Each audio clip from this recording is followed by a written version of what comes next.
Good morning, my dear sisters and brothers.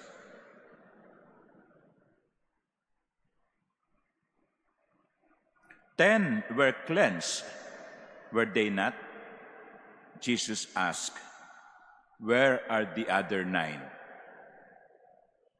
The only one out of 10 who returned was a Samaritan.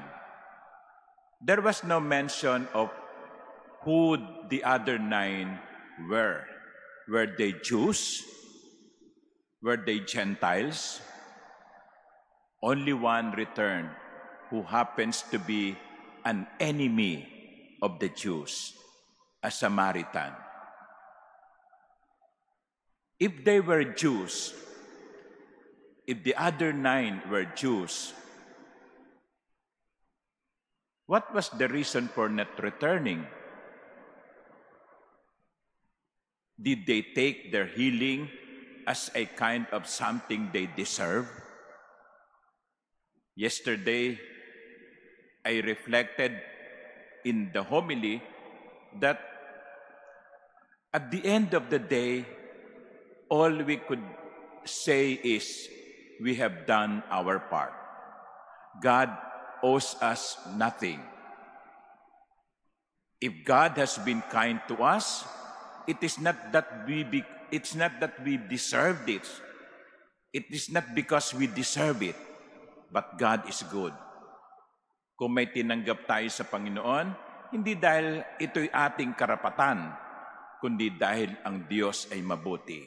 Kaya nga, sabi ko kahapon, ang tangi nating masasabi ay, salamat po sa Panginoon. Salamat po, O Diyos. Siguro, yung siyam na hindi bumalik, inisip nila, well, I deserve this. I deserve to be healed. I don't even deserve to get sick. Now that I am healed, dapat lang, no? And if you have in that kind of mentality that you deserve whatever you receive, gratitude will be the last in your mind.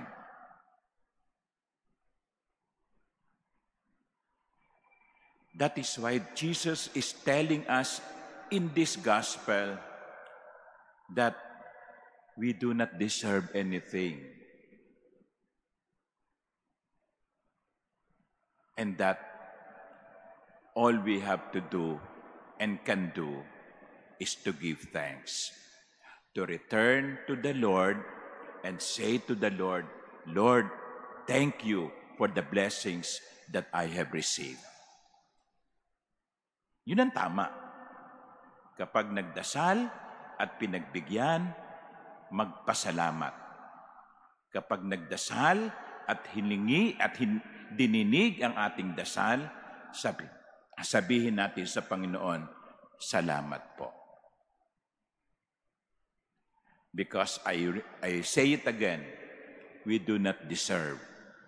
It is out of the kindness of the Lord.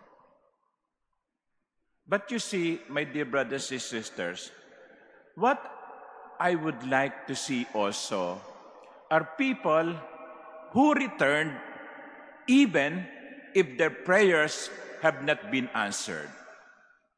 People who return to the Lord even if they have not been healed.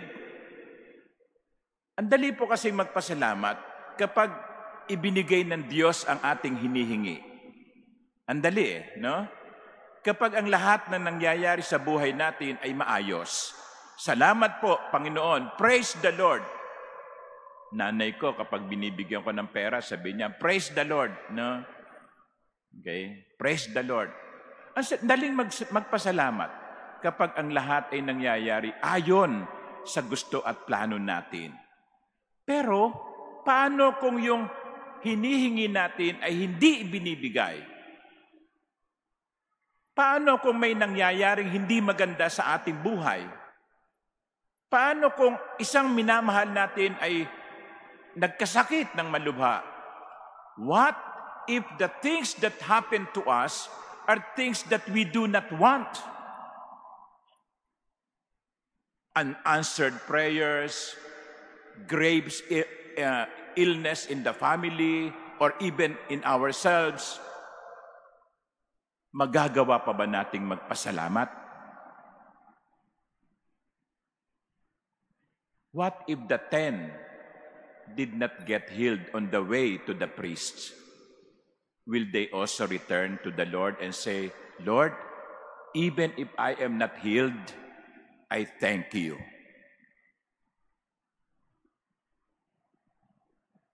That is the true disciple.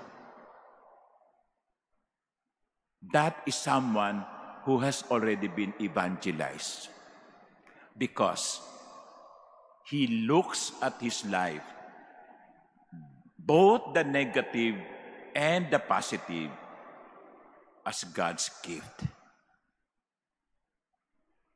Kung magpapasalamat lamang tayo dahil maganda ang nangyayari sa ating buhay, hindi kompleto yon. Magagawa ba nating magpasalamat sa Diyos kahit hindi maganda ang nangyayari sa buhay natin? Yon ang mas mahirap. I hope we will reach that level of spirituality. I hope we will reach that level of discipleship, that we will be able to say thank you to the Lord, even if things do not happen our way. Ipagdasal natin ang bawat isa na sana sa mga labi natin ay mamutawi ang pasasalamat kahit hindi maganda ang nangyayari sa atin. Amen.